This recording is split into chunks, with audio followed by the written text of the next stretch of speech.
우리나라에 있는 원자력 발전소, 얼마나 안전한지 늘 궁금하셨죠? 후쿠시마, 체르노빌에서 발생한 원전 사고 소식은 원자력 사고에 대한 준비와 대책이 얼마나 중요한 것인지 우리에게 일깨워 주었습니다. 그렇다면 원자력 비상에 대비한 우리의 준비태세는 어떨까요? 우리의 소중한 삶과 재산을 지키기 위해 우리는 어떻게 대비해야 하는지 여러분이 궁금해했던 이야기를 오늘 제가 들려드리겠습니다.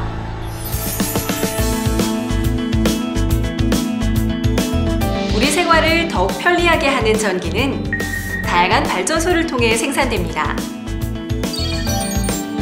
수력, 풍력, 화력발전소, 그리고 원자력 발전소가 있죠.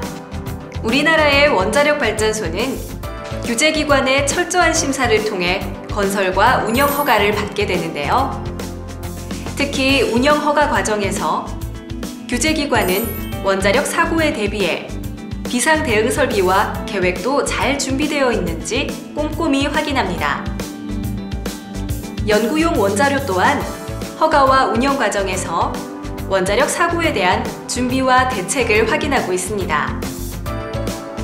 그래도 일어날지 모를 사고에 대비해 주기적으로 훈련을 실시해 작업자의 안전의식을 높이고 있고, 정부, 지자체 및 관계기관이 주민을 보호하기 위한 방사능 방제 대책을 점검하고 있죠. 만약 우리 지역에서 원자력 사고가 일어난다면 우리는 어떻게 해야 할까요? 그리고 무엇을 믿고 무엇에 의지해 이 비상사태를 이겨내야 할까요?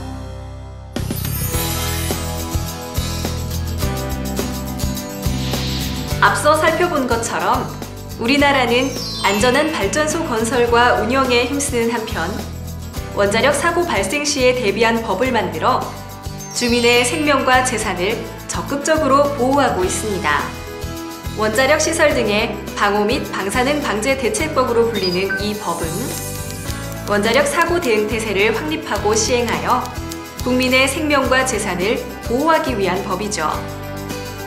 이 법에 따라 원자력안전위원회와 원자력안전기술원, 지자체, 전문기관과 사업자가 비상계획을 수립하여 비상에 항상 대비하고 있습니다. 원자력 사고가 발생하면 관련 기관들은 수립된 비상계획에 따라 현장지휘센터라는 사고대응본부를 사고지역 인근에 설치하여 신속하게 국민의 생명과 재산을 보호합니다. 이러한 기관들은 평상시에도 꾸준한 대응 훈련을 실시하고 있는데요.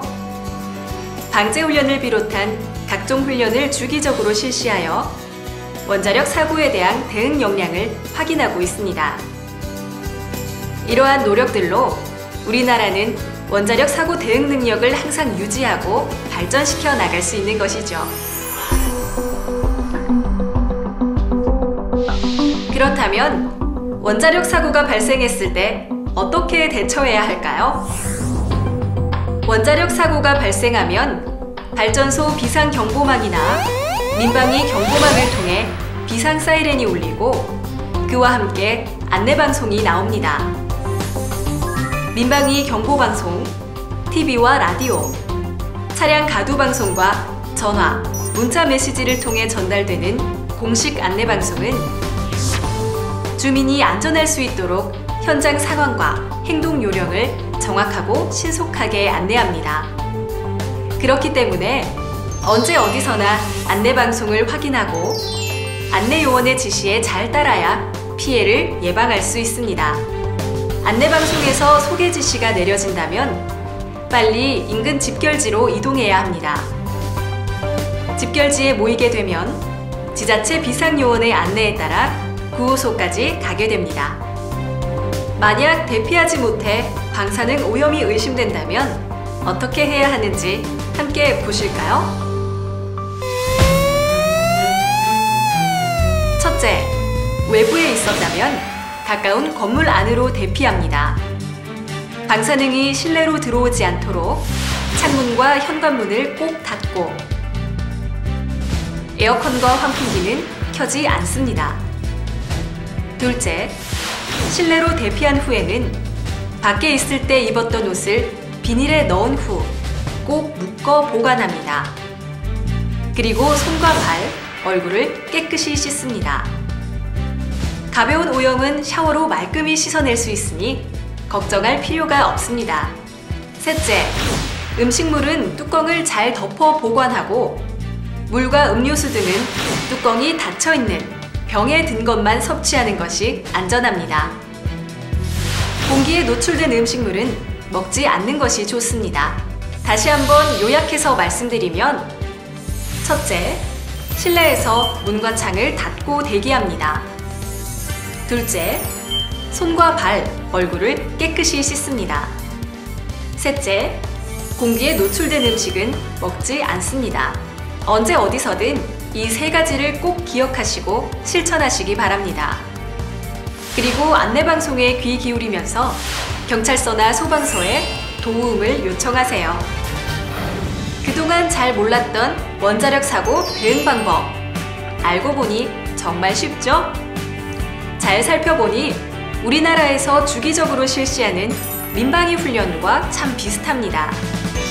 이렇게 안내방송을 잘 듣고 지시사항을 잘 따른다면 언제 어디서든 방사능으로부터 우리 몸을 지킬 수 있을 것입니다.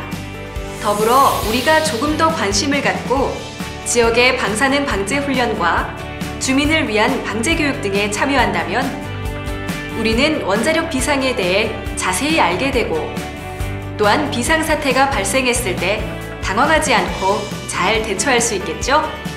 원자력 사고, 꾸준한 관심과 적극적인 노력이 있다면 우리는 충분히 우리의 안전을 스스로 지킬 수 있습니다.